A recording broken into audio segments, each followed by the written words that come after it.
Баршаңызға сәлем, сіздермен бірге Мадина. Бүгін мен сіздерге бананнан панкейки жасап көрсетемін.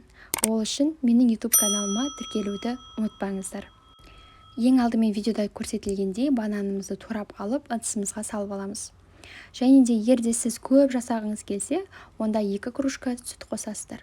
Мен 1 кружка полный сүт қостым, және де бананымызды осылай езіп аламыз.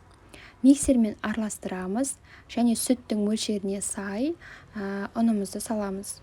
Және де 1 ас қасық немесе 2 ас қасық қопсытқыш қосып, үстіне 1 жұмыртқаны салып жібереміз. Сол кезде бізде өте дәмді болып шығады. Қызып тұрған арнайы табамызға аудара отырып пісіріп аламыз. Видеода көрсетілгендей пісіріп аласыздар. Және де өздеріңіздің қалауларыңызша әсемдесеңіздер болады. Үстіне бал қоссаңыздар болады. Мен жай өзім пісіріп алдым. Өте тез дайындалды. Менімен бірге болғандарыңызға рахмет. Сіздермен болған Мадина. Баршаңызға ас болсын.